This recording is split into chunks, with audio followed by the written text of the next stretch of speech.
p.m. at Crook's Corner or 24/7 at deanbank.com. Sunny skies today at a high of 81 degrees with a breeze from the west. Tonight, mostly clear skies, overnight low of 54. Sunday's weather, sunny and 82. Monday, sunshine and 82 again. Tuesday, mostly sunny and 79.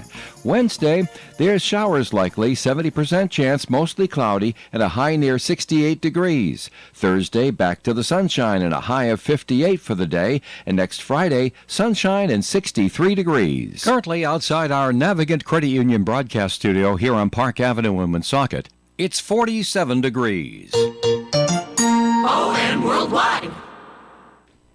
Good morning and welcome to the Cheap Seats with Pat and Kevin. I'm Kevin Callahan, and as always joined by my co-host Pat Holland. Good morning, Pat. How's it going today? Good morning, Kevin. It's a little chilly out. A little chilly When we left the house, but it's warming up quickly. Warmed up quickly. Yeah, we're like about 80 degrees today-ish. So they're saying. That's not bad for October 4th. Wow, where did September go? So, hey, so we're switching things up just a little bit today. We're gonna jump in. We've been not avoiding. We haven't had time to get to the Patriots at all this year, and they're at the quarter pole of the season. So we're gonna jump in and talk a little Pats and Bills and things like that. I got a couple other thoughts as well on football in general, and then we're gonna do some local stuff, and then around 9:30 or so we'll have our moratorium on the Red Sox.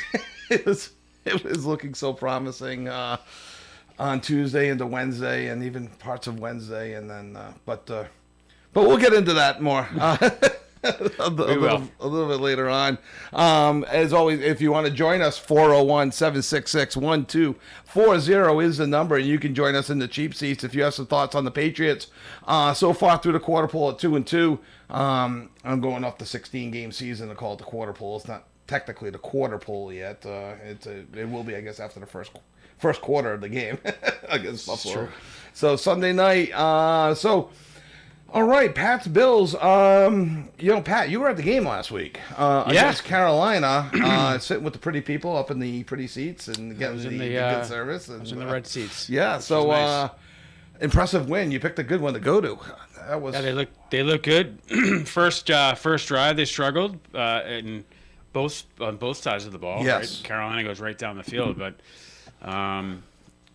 then they really just turn it around. The offense looked fantastic. In the special teams.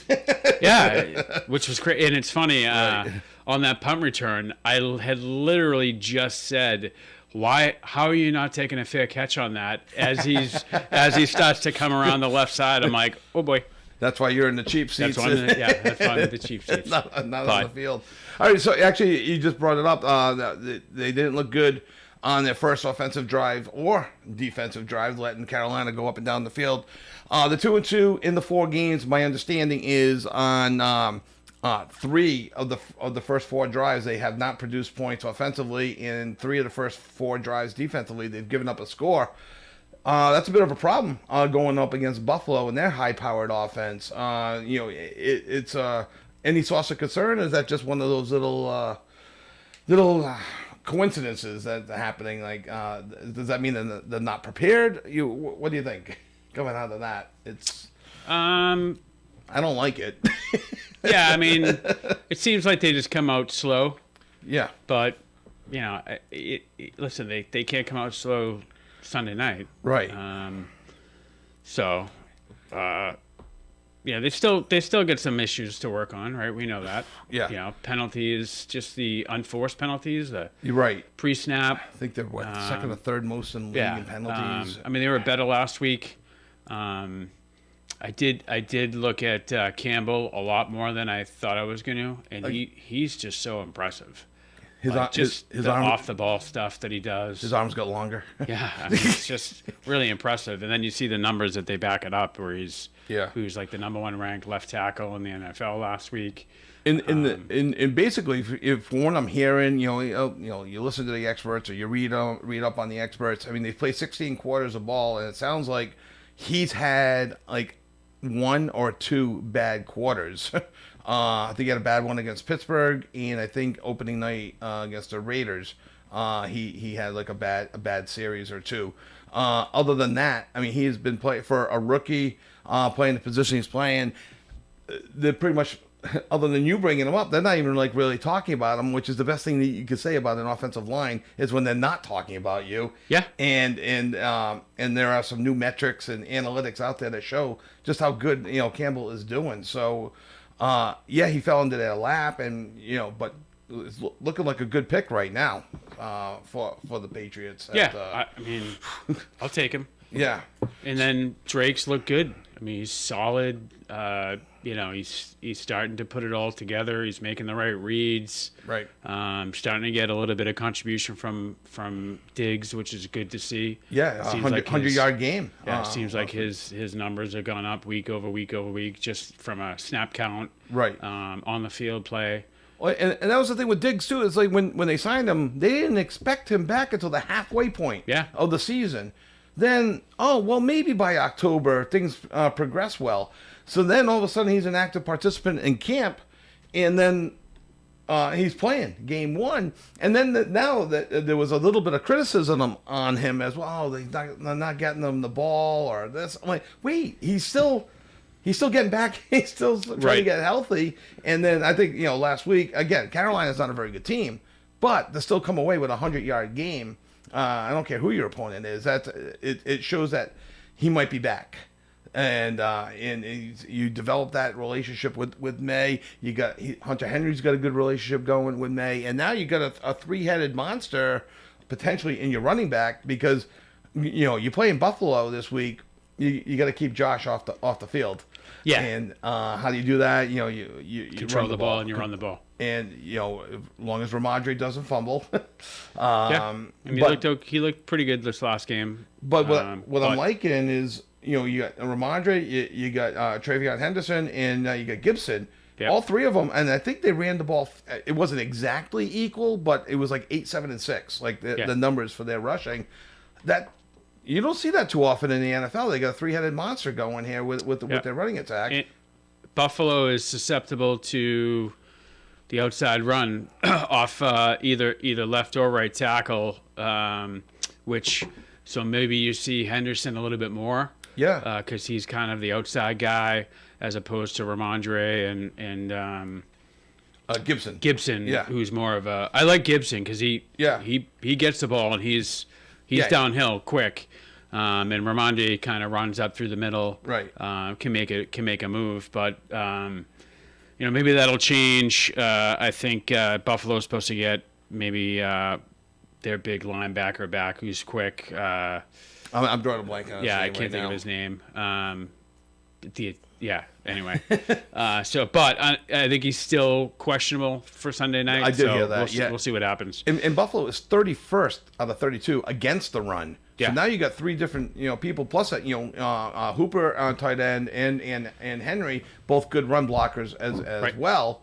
I think they're going to be able to draw up something to keep control of the ball. I do think first drive is going to be huge on both sides of the ball. I think they're going to come out better prepared and then control the ball. I think that's the name of the game for them. They have to control the ball, which they didn't against Carolina, but they were able to score quick. Right, yeah, Carolina actually beat them a lot in a lot of statistical categories because of the two big punt returns. One for a touchdown, the other one went to the 14-yard line. Right.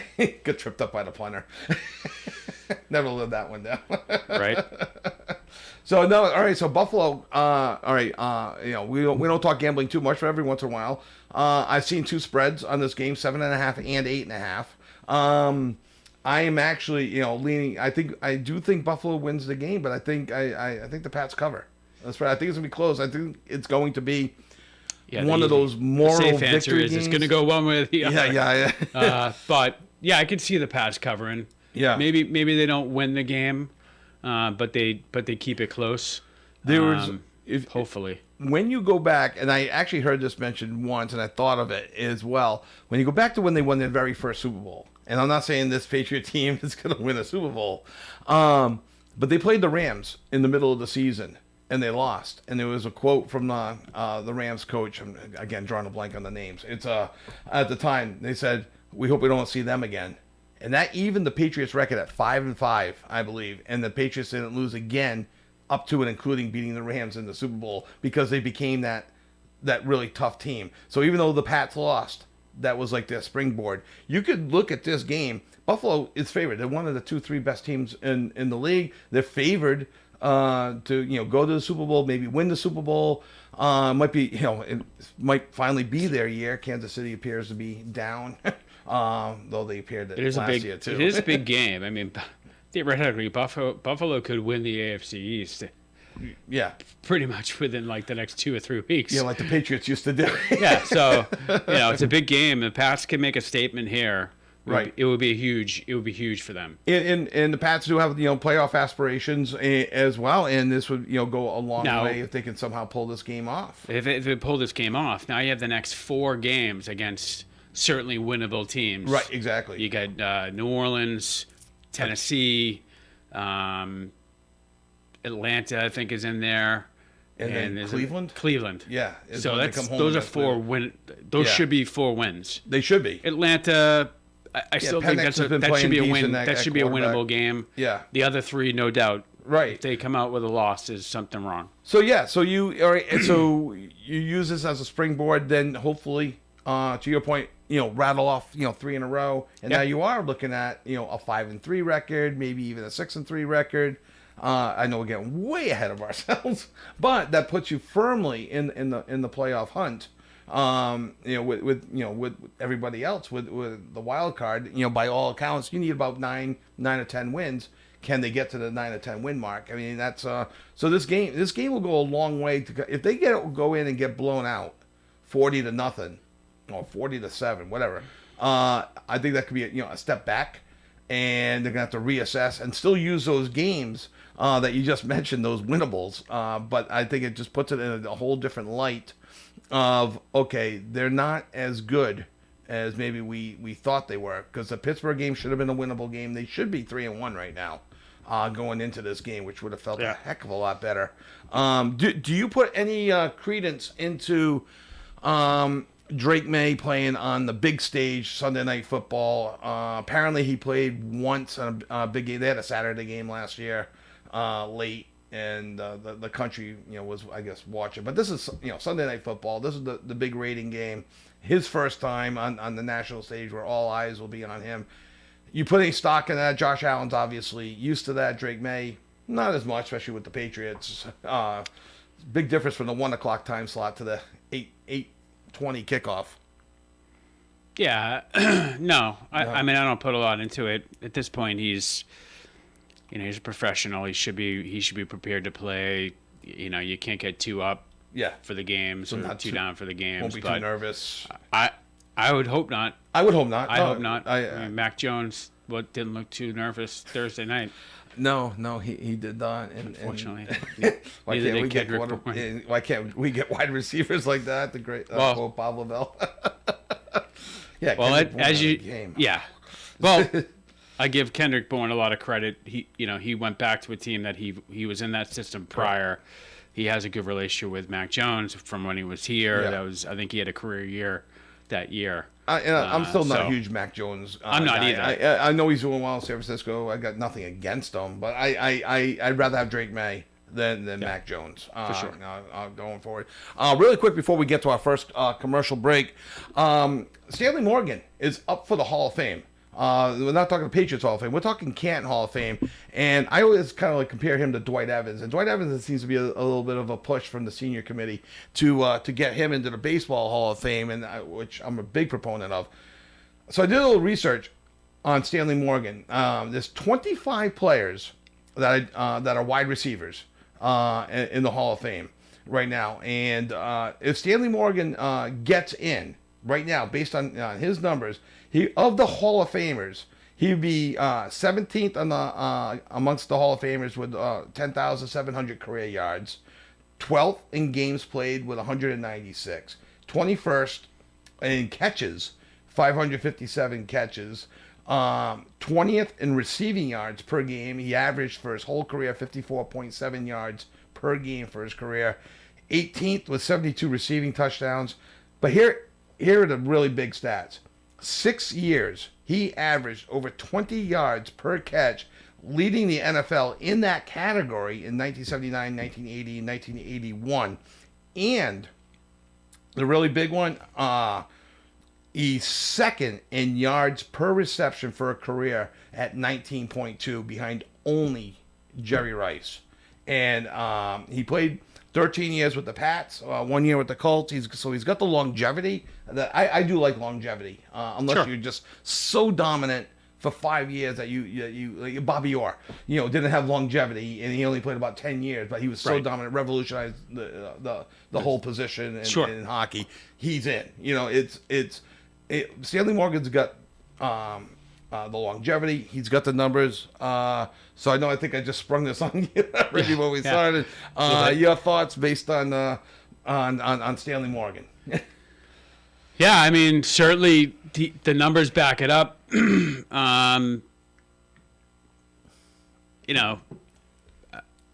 this point, I don't see why he wouldn't be in. He plays for some bad teams to put up those numbers too. Yeah, so a couple playoff teams, but and I remember him as being it was a little bit late in his career. Yeah.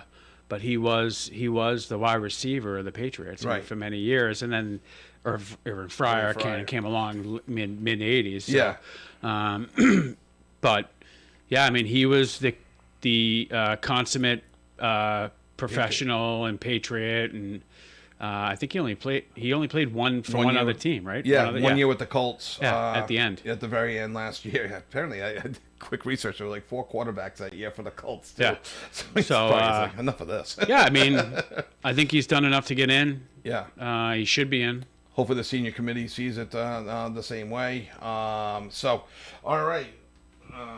Good. All right, so let's go to our first break. When we come back, we're going to do the local segment. I just wanted to get that Patriot stuff in. I do think the Patriots play hard. I think they cover. I'm not sure if they win, but I think you walk away saying, okay, here we go. They're 2-3. Let's springboard to the second half or the next quarter of the season or third of the season. So, all right, you're in the cheap seats with Pat and Kevin here on OneSoccerRadio.com, 99.5 FM, 1240 AM. We will be back right after this.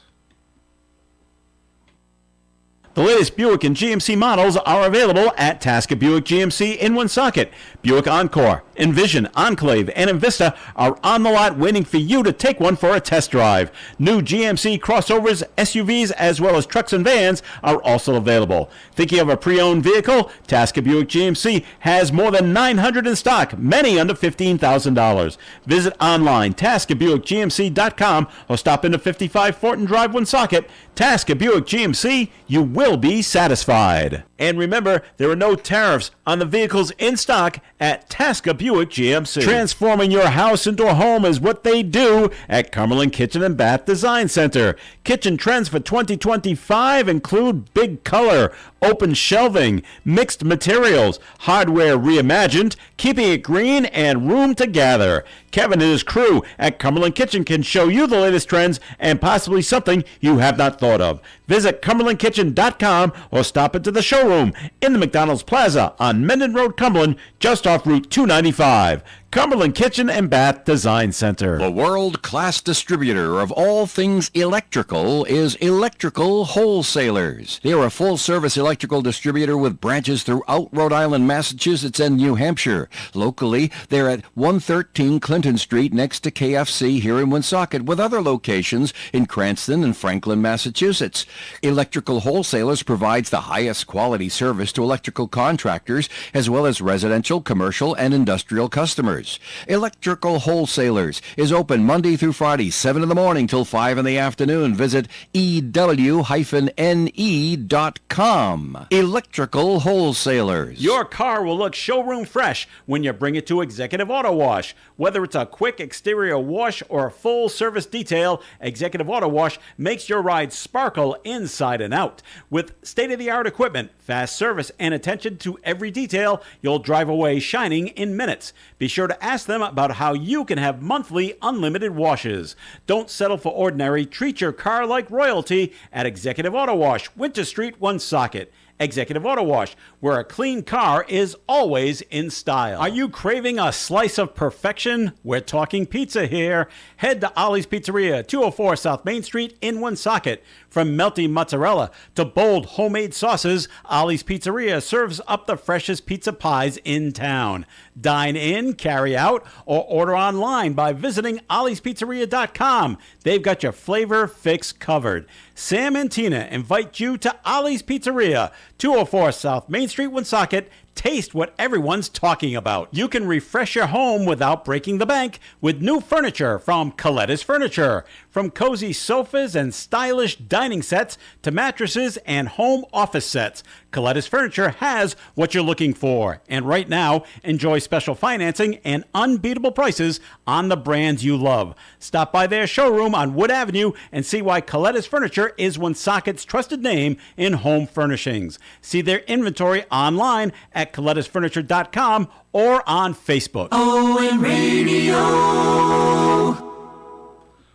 And welcome back to the Chief Seats with Pat and Kevin. I'm Kevin Callahan along with my co-host Pat Holland. And Chief Seats correspondent Brendan McGear, he had a chance to sit down with Lincoln High School Lions head coach Sean Cavanaugh prior to last night's game against the Pawtucket Unified team. So what we're going to do, we're going to play you that interview right now. So let's go to Brendan McGear for that conversation. Thanks, Kevin. Joined by Lincoln head coach Sean Cavanaugh, we're taping this interview in advance of Friday's game against Pawtucket. Sean, first of all, welcome to the Chief Seats. I'll start with, how the season has been going the first 3 weeks. You guys come in 1-2 on Friday night against Pawtucket, but overall, how's it been going? Well, it's great to be back in the season, that's for sure. It's been a little bit of a roller coaster for us here at Lincoln. I think you wrote about and talked about how we were fighting to scramble for some roster spots for games, and we were fortunate enough to add one to the schedule. It was a tough opponent in Massachusetts, and they beat us up pretty good, but we gained some good learning experience from it, and it got us in game mode. So I was happy with that, and it showed our second week. We had a real strong game, battled through adversity. And then week 3, we kind of took a step backwards, and we faced a tough West Warwick team. So we've really, literally rode the roller coaster. So we're hoping for a better result this week, that's for sure. Just going back to that Shepherd Hill game, you got at that game very late in the proceedings. For the longest time, you were looking at a potential bye week in week 1, which no football team wants. But to get that game, Sean, how much did that just allow you guys to switch from after the injury fund game against Cumberland into regular season mode as opposed to being off for 2 weeks prior to the Moses Brown game? Yeah, that really would have been the worst case scenario for us, or really any team. After a long camp, the kids just want to play, and you get a taste of the injury fund, and you really need to kind of get on schedule. So we were glad to have it. And again, we weren't focused on the outcome. It was really on us and our learning curve and trying to progress. So getting into a game week was really invaluable. We really needed to do that and experience how to prepare and how to kind of face another opponent instead for ourselves. So we took a lot of positives away from that. A last-minute thing, but it really, really helped us out. One thing that was probably maybe an area of concern and maybe discovery for your group going into the preseason was the offensive line. You only returned one starter. 3 weeks into the season, how is that group kind of looking? I pulled them aside after Moses Brown, and, I told them the game ball goes to them. The growth they've made as a unit has been tremendous. They're smart kids. They do real well in school. They watch a lot of film. They ask a ton of questions. We have sessions after practice. They just didn't have experience, and that's why they were a question mark going in. So they're really progressing at a great rate. Again, when you face a tough opponent, it's a little bit different, and I think we saw that last Friday night. So dealing with the adversity is going to be a challenge for any young player, but I'm really proud of the way they're moving forward. One player that I was impressed with last year on the basketball court was Jared O'Hagan. How, in this year, you kind of have him maybe playing a little bit tight end, a little defensive end. How has he kind of looked so far, and how much can he be a huge weapon for you guys going forward this season? Yeah, absolutely. Jarrett stands out for two reasons. One, his size. He stands above the crowd, but he's standing out because of what he brings to the table. He's blocking well in the run game. He's getting open in the pass game, and because of his size and his experience, he's really a force on defense at defensive end. He's long, and he poses a real problem for other teams that are trying to get outside. So he's really been an important piece of our overall strategy, both sides of the ball. You know, someone like Scott Nickel last year, he was kind of you guys made an adjustment between him and his older brother John.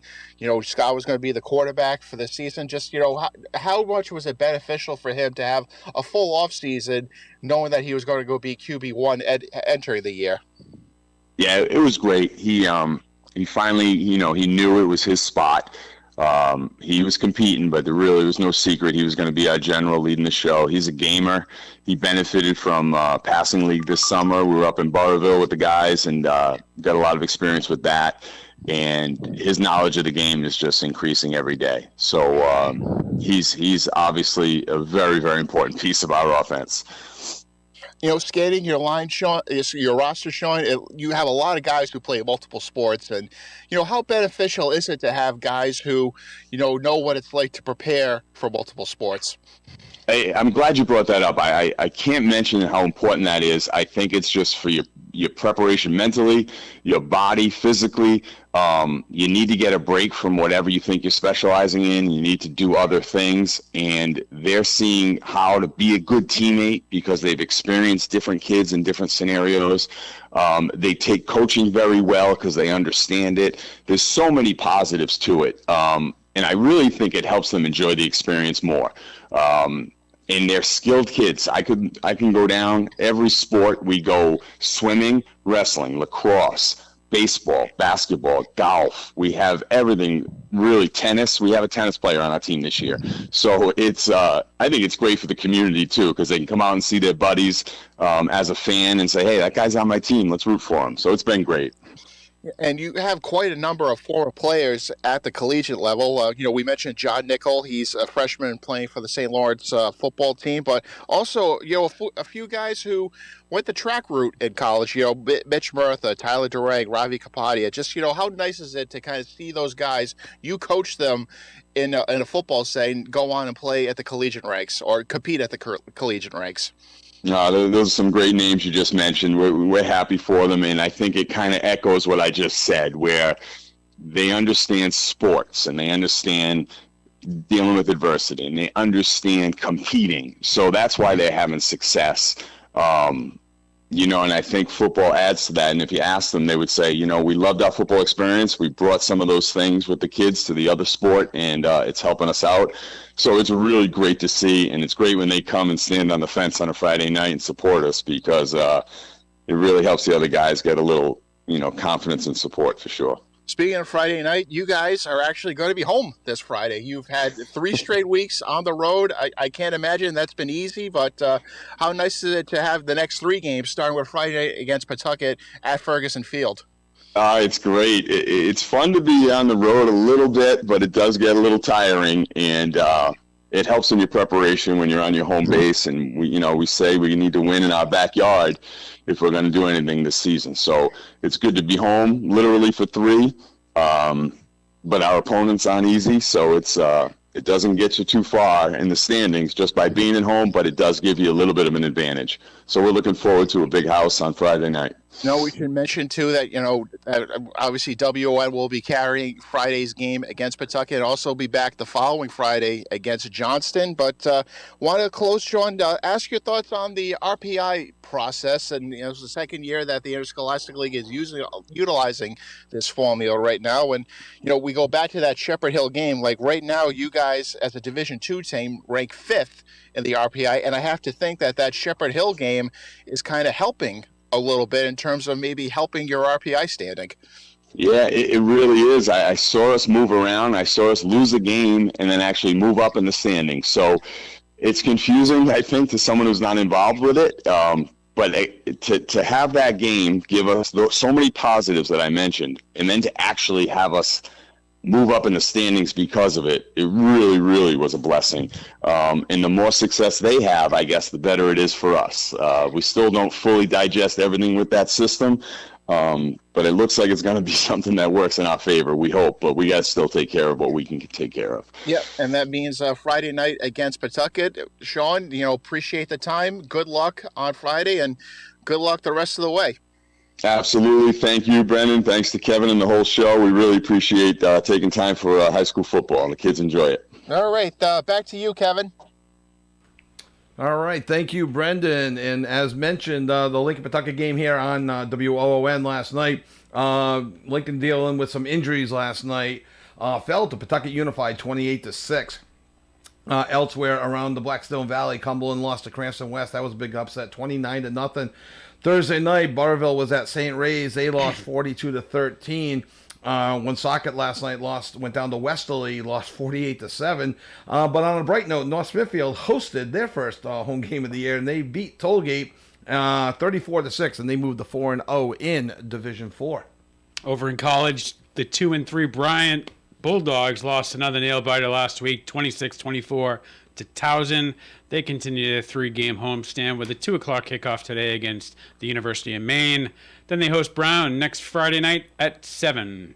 Speaking of Brown, after losing last Saturday to Harvard 41-7, the 1-1 Bears took on number 10 and 4-1 URI last night at the Bank. URI themselves, coming off a big loss, look to get back to their winning ways. In the game packed with history, high drama, Brown University pulled off a 28-21 upset over URI last night at Centerville Bank Stadium in front of just over 5,000 fans at the Bank. It marked Brown's first Governor's Cup victory since 2017. Its first win over a ranked opponent since 2009, and the program's first win over a top 10 foe since 1981, when it also beat URI. Boston College, losers in a heartbreaking fashion last week to Cal, now stand at 1-3 on the season. They will travel to Pitt today at noon. And RIFC, in a 3-team race for the final 2 playoff spots, find themselves looking in from the outside, 1 point behind Indy 11 and Detroit. They have a 5 o'clock game tomorrow night at the Bank versus last place Las Vegas.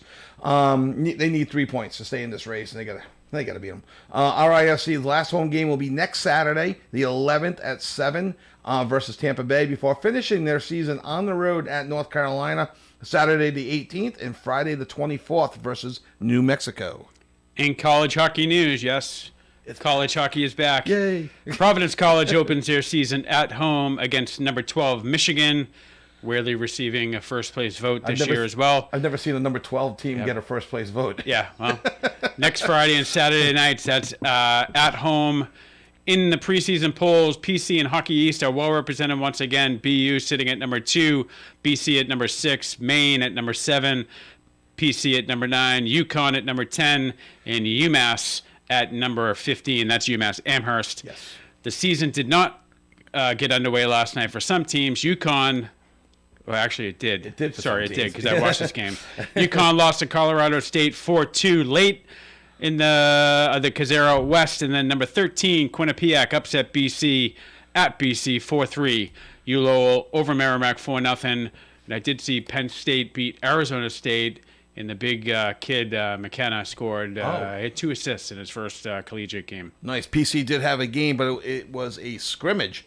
Last night, I forget. I think they won 7-1, and they're playing tomorrow. I think they're playing Sacred Heart in another scrimmage before opening up, like you mentioned, at Schneider Arena. All right, we're gonna take our next break, but when we come back, we're gonna get into the Red Sox and your thoughts on the Red Sox. Are you happy? You mad? You sad? Where do you stand? Join us in the cheap seats, 401-766-1240. We want to hear your thoughts here on WOON 1240 AM 99.5 FM, OneSoccerRadio.com, and watch us on Facebook on the WOON Facebook page or on ON Worldwide on YouTube. State Line Service and Tire Center services all vehicles, including late model cars and light trucks. Your late model vehicle is a highly sophisticated piece of equipment featuring a network of sensors and switches that monitor engine performance and efficiency.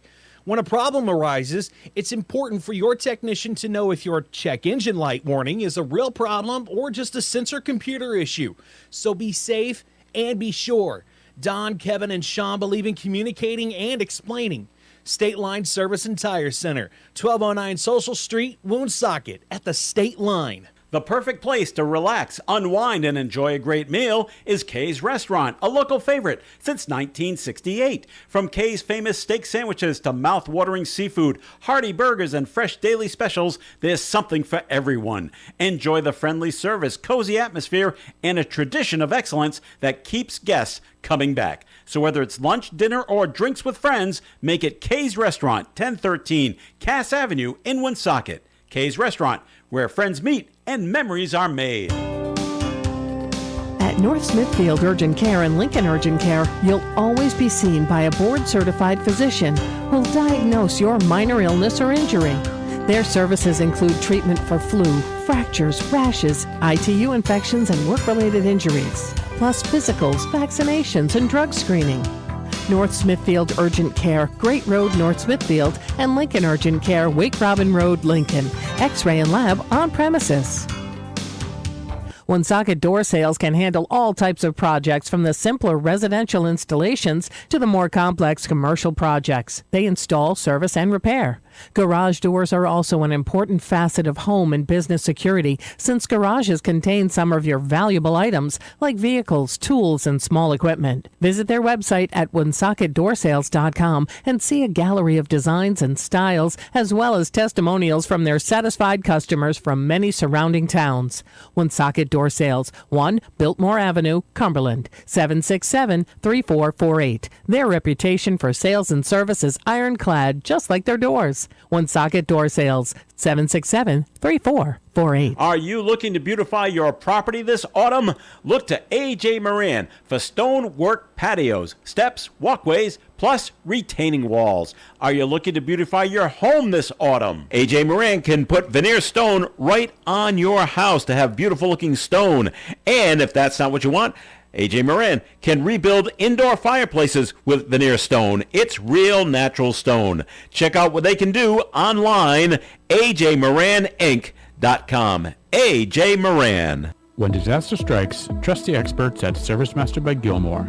From water and fire restoration to mold remediation and emergency cleanup, we've been restoring peace of mind for over 40 years, now proudly serving all areas, including our newest service location in Rhode Island. No job is too big or too small. Day or night, we're here for you. Call ServiceMaster by Gilmore at 1-800-783-0552 or visit us at the web at www.svmgilmore.com. Restoration done right every time. ON Radio in Woonsocket. Welcome back to the Cheap Seats with Patty and Kevin. They added the in Woonsocket on the little jingle there at the end. I like that. Put you in a good mood and now we're going to bring you right back down. Unless you're a Yankee fan, which means you're still in a good mood. All right, the Red Sox. If you got some thoughts on the Sox, or if you even want to chime in with the Pats, that's fine. Give us a call, 401-766-1240. Where do we begin, Pat?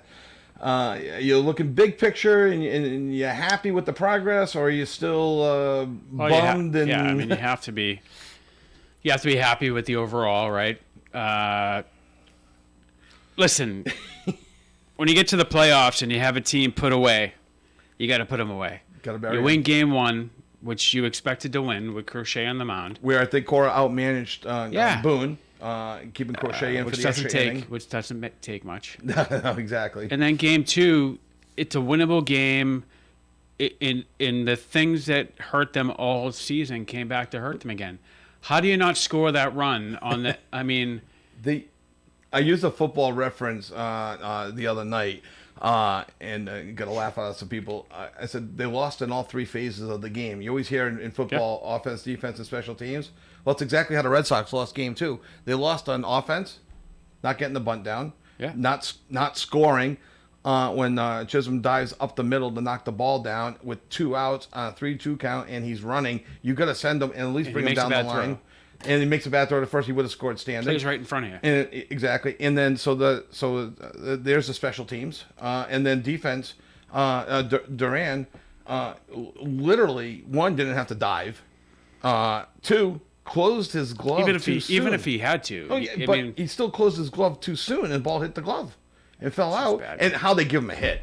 It's amazing what outfielders have to do to actually get called for an error on the game. And also, not talked about too much, the game 3, Giancarlo Stanton hits a double where he thought it was a home run. And Damon. Duran just watched it go. And then he went after the ball. And does he? I didn't realize this all year watching. Like, I know he wasn't a great outfielder, but does he have the worst arm?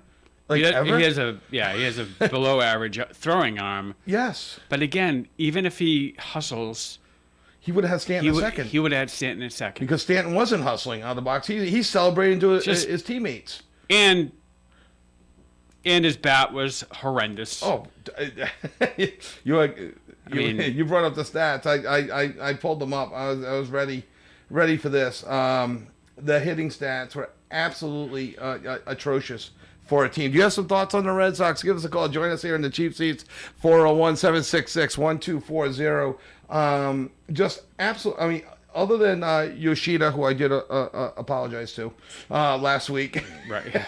For he actually hit .571, had a couple RBIs, hustled, did everything. You had so he had 4 hits. Trevor Story had 5 hits. Alex Bregman did have 3 hits in the series, and for a 300 batting average, he also reached base to a 462 clip. Nate Eaton had 2 hits. And walked once as well. Nobody else had more than 1 hit in a 3-game series. Nathaniel Lowe, 1 for 7. Romy Gonzalez, 1 for 9. The aforementioned Jaron Duran, 1 for 11. I texted my brother Joe, who will be hosting the Tiki Bar after the show today. During Game 1, the game that they won, I texted. He looked scared against Max Fried. I don't expect major leaguers to look scared at the plate, and I've never turned this quickly on a player, and I completely turned on Jaron Duran. I never thought he was having as bad a year as everyone else said he was having. He was off a bit from last year's All-Star. I get that. Yep. Led the league in triples. I thought he was doing pretty good. He could get the balls in the outfield. I know his defense wasn't great, but just watching him in this series. And he's missed a hustle to not go after that ball in left field to against Stanton, to drop that ball in Game 2. I wonder where his head is at. I think I'm joining the chorus of people. I think I want him gone. I don't know I don't know what you can get for him right now, but 1 for 11, 4 strikeouts. I mean, he didn't even get. I mean, just bad. It was just a single. It was a Travis single. Story I do was remember 5 for 13. The top of the. I mean, you can't even say the top of the lineup. Everybody was anemic. Right. Nevaez. You got 0 for 8. Nevaez was 0 for 8. Rafaela, was 0 for 10. Yeah, he did work walks. The best walk of his life. The 11-pitch walk. 0 for. Abreu, 0 for. 3 strikeouts. 0 for 5 with 3 strikeouts. Abreu. I mean. Yeah. Anemic. An anemic offense. Nate Eaton, 2 for 5. With a walk. I mean, at least he was serviceable. Yeah. But he continues to make the running. I mean, this isn't the first time he made so who do you blame? A base running coach? I think the third base coach should be let go. Yeah. I just learned this week. He's the outfield coordinator, which I didn't know they had an outfield coach. He's the outfield coach as well. And Rafaela didn't do great. Abreu almost crashed into Rafaela. We already talked about Duran and left the thing.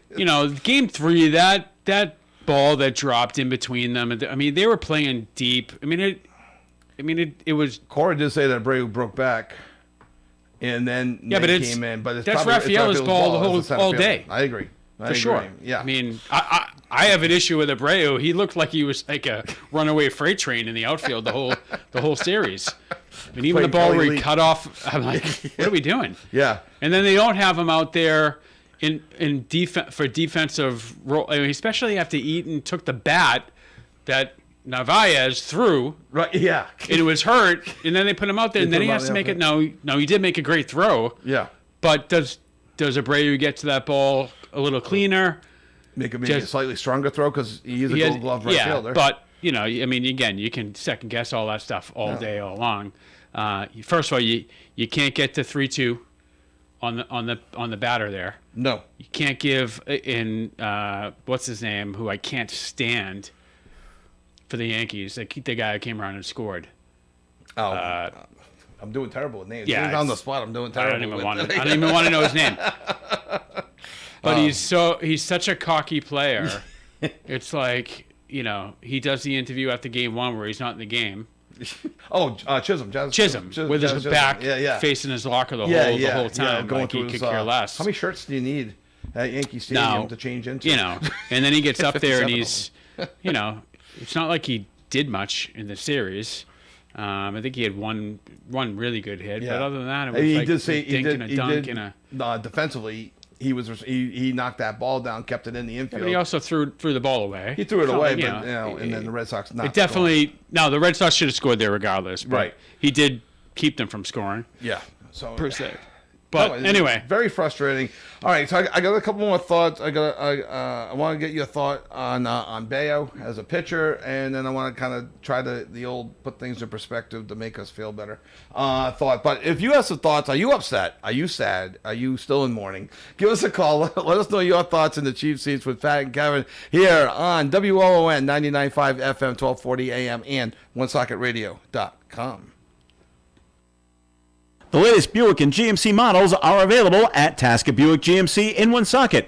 Buick Encore, Envision, Enclave, and Invista are on the lot waiting for you to take one for a test drive. New GMC crossovers, SUVs, as well as trucks and vans are also available. Thinking of a pre-owned vehicle? Tasker Buick GMC has more than 900 in stock, many under $15,000. Visit online, TaskerBuickGMC.com, or stop into 55 Fortin Drive, Woonsocket. Tasker Buick GMC, you will be satisfied. And remember, there are no tariffs on the vehicles in stock at Tasker Buick GMC. Hi, this is attorney John Brien of the Brien Law Group. I would like to take this opportunity to wish good luck to all of the players and teams in Northern Rhode Island. And please remember, if you are injured in an auto accident or need criminal defense, please call me at 401-597-5565 or visit BrienLawGroupRI.com. Rhode Island does not have a certification for specialization of lawyers. Quality, compassion, community is Landmark Medical Center. But why choose Landmark? Here's why. You get the care you need without traveling far from home. Also, you'll receive heart care, wound healing, and preventative care and services. Plus, you get emergency care 24 hours a day, every day at Landmark Medical Center. Your community hospital is Landmark Medical Center, 115 Cass Avenue, Woonsocket. Visit landmarkmedical.org for more information. The last thing you need is more stress. So at Micho's Auto Body, they handle the complete claim for you. Check their website to see the 13 actual steps they take to make your experience stress-free. You'll also see a complete photo gallery showing you the detailed and technical process necessary to accommodate new car construction and metallic paints. Micho's Auto Body, 430 Privilege Street, Woonsocket, 769-1983. If you want your yard to be the envy of the neighborhood, then you need to contact Rosato & Sons of Westboro. They've been turning outdoor visions into reality across Massachusetts for more than 37 years. From custom patios, walkways, and outdoor kitchens to low-maintenance water features and landscape lighting. Looking for routine lawn maintenance, irrigation, or seasonal color? Rosato & Sons has you covered. They are a full-service landscaping firm doing it all in-house for unmatched quality and reliability. When you're ready to elevate your outdoor living, visit rosatoandsons.com to request your free estimate. Rosato & Sons of Westboro, where beautiful landscapes aren't an expense, They're an investment. If you're celebrating a major event, regardless of the reason, Michael's Meats of Cumberland can elevate your next meal from ordinary to extraordinary with meats so good your guests will ask you where you got them. Tell them Michael's Meats. Michael's Meats is in the Walgreens parking lot on Mendon Road in Cumberland, just north of the Ciabro Plaza. They're open Monday through Saturday at 9 a.m., making your next meal truly special. Here's this week's specials at Michael's Meats. And this week, Michael has certified Angus beef round shaved steak for just $7.99 a pound. Cut fresh daily shaved steak at Michael's Meats on special. Welcome back to the Cheap Seats with Pat and Kevin. As we're going through our little moratorium on the Red Sox, and I just want to throw out there Brian Bayo. He's not a number two. He can't be considered a number two. He's not a number two. I understand why he was with Giolito hurt, but I think he was going to be the number two anyway, and Giolito was 3. I'm not taking anything away from what Bayo did during the season. His ERA, I think, was 3.34. He did well, but to take him out after, 2 1/3? 28 pitches. They took him out at 28 pitches. So, hey, we're getting a phone call right now. Let's go to the phone call. And... welcome to the Cheap Seats. Hello. Hey guys, John. Hello. Hey, John from Riverside. John from Riverside. Welcome to the Cheap Seats. What's going on? Thanks. Just some thoughts on the end of the season for the Red Sox here. We're here for you, John. Disappointing finish. A lot to build on, though, going forward, I think. Yeah, sure. They get the core group back. Yeah. So, yep. So you're putting things in perspective already, John? Or I'm still mourning. I'm mourning. Yeah, I'm definitely mourning. But but in the end, I don't know how far we were going to make it anyway with basically a rotation now. To finish the season of Garrett Crochet and maybe Brian Bayo with duct tape. True. Yeah. Well, Pat was saying when we were on commercial, how hurt was Giolito? I mean, did he pitch the whole last month of the season hurt? I mean, to the point where they left him off the roster. In hindsight, it probably would have been good to bring him in for Bayo in Game 2, knowing how well I think Early pitched well, but in Game 3. But Giolito's hurt, and I was just starting to say, John, on Bayo, he can't be considered a number 2 when you yank him after 28 pitches. Exactly. Bayo, it seems like you turn the corner sometime this year, in the middle of the year, so at the end of the year, but then right here the last couple of weeks, he's going back to his inconsistency. Right. And I sadly predicted when I was watching the game, I said, okay, hopefully he only gives up 2 runs in the first and then he settles down and be fine. Because he does have a tendency to give up runs in the first inning. And sure enough, with 2 outs, gives up a 2-run dinger. That thing was crushed as well. But yeah, I'm very disappointed in Bayo. And someone was telling me, well, his changeup wasn't working. I'm like, well, doesn't he have 3 other pitches? Yeah. So I don't know. John, anything else? One other thing I thought was interesting, I saw on Twitter. The Hartford Yard Goats, since we saw this the other day, they had posted earlier in the year in Hartford, both Schindler and Early had pitched. Oh, really? in Hartford. So they're turn off them to go from April in Hartford to the deciding game, the postseason. Yeah, deciding game in Yankee Stadium, and that's actually incredible because Hartford Yard Goats, for people that don't know, it's AA. Obviously the Yankees, so they must have been playing Portland that day. So AA Yankees just a few months ago to a deciding game at Yankee Stadium. And what do you think of Connolly Early's performance the other night? Potential first couple innings looked pretty good. That 4th inning where defense let us down again, and also on these little blue pits, he didn't really get hit that hard. No. Place things stopped flowing in, and potential there, I think. I agree, and John, hey, thanks for the call. We'll talk soon. So have a good weekend. All right, thanks, guys. All right. John from Riverside joining us. I thought Early pitched well. Yeah. The other day, the ball that just gets past Story, the ball that just gets past Romy Gonzalez, the ball that gets I'm not sure if they gave Nathaniel Lowe an error on that play. Went off his glove, and he's supposed to be Gold Glove first baseman. I mean, so it's those balls weren't hit hard, but next thing you know, it's 4 runs. Right. And he did walk somebody, so I'll put a little blame on. He only walked one, but it was in that 4th inning, I believe. So I thought he did well. Walpole's own Schlitz. The Red Sox have a way of making guys look like Cy Young. Yeah. It is what I mean. He was electric, and I kind of said to myself at the beginning of the game, like, this kid's gonna throw his arm out. Yeah. He's thrown over 100. Yeah. I'm like, I get it. He's certainly And he's the real deal. Juiced up, but yeah, he was amped up for sure. He pitched great, and unfortunately, the Sox just can't. They can't. I don't know what it is. They just can't. Yeah, they can't make the adjustment. It's like the kid's throwing 98, 99, and 100. Yeah, and there's no I mean, it's not like it's the 9th inning only. Right, where you got a guy coming in throwing 99. He faced him the whole third game. time through the order, and he didn't go to his second and third options a lot. I mean, he did, but not a ton. No, even when he did, it was he had all the confidence. The Red Sox had zero confidence. I still don't understand how they call some of these, like they call it like a sinker.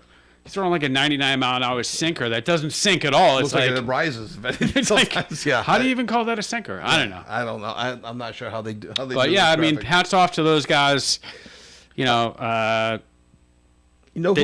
got hits when they needed them, and the Sox didn't, which has been the story of their season. Right, and especially the second half. It all came out badly. It all came out badly in that, and they had them. It was a winnable. Game 2, they had him on the ropes, and they let up. Right. They let him off the hook. You can't. Yep. And Rocky came back. Especially coming into this game where it could have gone either way. Yep. It always tends to go the other way when it comes to the Red Sox. With one player I was impressed with the Red Sox, a pitcher who only pitched a third of an inning, Peyton Tolley, comes in with the bases loaded, 2 outs. And got 5 strikes on the batter. Of course, the count was 3-2 at the time. I thought it was 1-4 at the time. Got strike 3. The new system, would have backed them up had they challenged it. Bases loaded, Yankee Stadium, tight ball game, and he strikes the guy out. For a young rookie. It's definitely promising. Very for the next. I mean, the good news is, the unknown is what's Bregman do? I think he comes back. I think he comes back. But why would he? All right, he's got a little streak going now. Every year of his career, he's made the playoffs. Now, I guess, all right, to be fair, Detroit was very interested in him. He would have made the playoffs with Detroit as well. But he risks, if he leaves Boston, which Boston should be a playoff team again next year. If he leaves Boston... only 12 teams make the playoffs. The majority don't. That's a pretty cool streak he's got going. 8 years in the playoffs. So it's I would want that streak to continue. You're not gonna. He's got the money. Why would he leave Boston? I always want to. There's always more money. Yes, there is always more money, but if you, it's not us. I know. It's so easy to say. It'd be interesting to see what happens. Yeah. Hey, really quick, did you see the San Diego Padres explode on the umpire? I watched the clip. I didn't see it. I saw the little. I saw the little Twitter clip. Yeah. And I was like, whoa. It was Bogarts that struck out, and it would have been would have been first and second, nobody out, as opposed to runner on first with 1 out. Yeah. And the game, it was definitely a borderline. I think there were 2. Actually, it was low. Yeah, it was low, very low. Very strike low. 3 for sure. It was very low. Yeah. And it struck him out. It wasn't just a strike 1 or strike 2 call. It struck him out. And it would have been ball 4. Yeah. Yeah. So oh my gosh, because they got this, the Padres players were acting like fans when they go after the umpires. Can't do that at like a youth sports game. Can't do that, unfortunately. You as an umpire, you would have kicked them out right then and there. So yes. All right, in the short time we have left, I'll do the. Okay, back in March, we played the whole game. We said. We predicted, we hoped for 88 wins. They had 81 last year. I said, all right, they should be able to get one more win per month. 88 should get them into the playoffs. It would have. They ended up with 89, got into the playoffs. Okay, positive steps from last year to this year. The promising parts of it, let's just, for the sake of argument, let's assume Bregman's back. You got Roman Anthony back. You've got hopefully a healthy Marcelo Meyer back. Those are two very promising everyday players in Meyer and Anthony. We'll see what happens with Christian Campbell. What they're going to give him every chance to make it. They signed him to a big contract. What's his name too? Sunshine. Who? First baseman. Nathaniel Love? No. Oh, Tristan Casas. Casas. Yeah, Casas is supposed to be back. So, I'm all over the place because I keep looking at the clock. Our 10th player award winner, we want to thank you all for voting. Yeah. Pretty decent turnout. Runner-up was indeed Trevor Story. And the winner, Carlos Narvaez. I guess people followed our lead last week. We want thank you for voting. Yeah. So, yes. But so you got next year you got Crochet, a rock, and anchor. If you can build around him with Connolly early. Do we have time for one more call? Let's do it. One last second. All right, really quick. Sorry. Hello, you're in the cheap seats. Right under the wire. Right under the wire. You got about a minute. Okay. Well, what can you say? It's all over. It's all over. It's all over. I've got two things to add. First of all, you still haven't answered that trivia question. Have you proposed it anywhere? Oh no, I forgot. It wasn't Altuve? He did it after Pedroia. Oh, I don't remember the last American League second baseman. What was the question? Second base American League MVP, right? Right, before Dustin. Before Dustin Pedroia. He did it in 2008. Oh boy. It goes back. Not way back. But 2008. in the 50s. That's around the time of in the 50s. In the 50s? Oh, in the 50s. That's way back. Bobby Dorr? Good guess, but Nah, I have gonna no. leave it for next week. All right. Anyway, it's been a fun season. The way kind of disappointing. They played really dumb in the last two games. Yep. Especially the second game. Yep. Very dumb. Played the stupid Sox. Like you can't do that. Nope. And I've never seen anybody pitch like that in the entire year. What that kid did the other night. Oh, it was incredible. Walpole's own. I kept saying, check this guy's urine, will you? Right. I mean, I never seen anybody throw gas like that, but a whole year. Yeah. Scooble, Skeens, Kershaw, whoever you want to throw up there. Yeah. This is ridiculous. Yep. I mean, you're just blowing them away. Right. But anyway, that's that, gentlemen. There's always next year, and next thing got to say is go Patriots. Go Pats. Right, All right. big game. Thank you, Moose. Have a See great you next weekend. week. Bye-bye, guys. Bye. The Mighty Moose sneaking in under the wire. A couple of Bruins start this week. They start Wednesday. The league starts Tuesday. Bruins have back-to-back games on Wednesday and Thursday. Exciting for them. Today against the Rangers, the last preseason game. I actually hope Swayman plays the whole game. It was they won the other night, but Korpisalo played the whole game. I want Swayman in there playing. It's his team. I want him 55 games this year. We'll probably get more into the Bruins next week as well. Speaking of next week is Autumn Fest. A huge production, and you can meet Pat and I at the Autumn Fest from 11 to 2 next week. After the cheap seats, we'll be over there from 11 to 2. So come on down, say hi. Yep. World War II Park in Woonsocket. Woonsocket, yep. And next Friday night, Pat and I will be on the call for Lincoln High School as they take on the Johnston Panthers at 6 o'clock right here on WOON. So Pat and I are going to see a lot of each other over the course of the next weekend. Lucky you, Pat. I mean, lucky me. So, once again, thank you for joining us in the Chief Seats. Thanks to Moose and John for calling in. We appreciate that. Go Pats. Have a great weekend. And you're in the Chief Seats with Pat Kevin here on 99.5 FM, 1240 AM, and OneSocketRadio.com. Broadcasting live and local.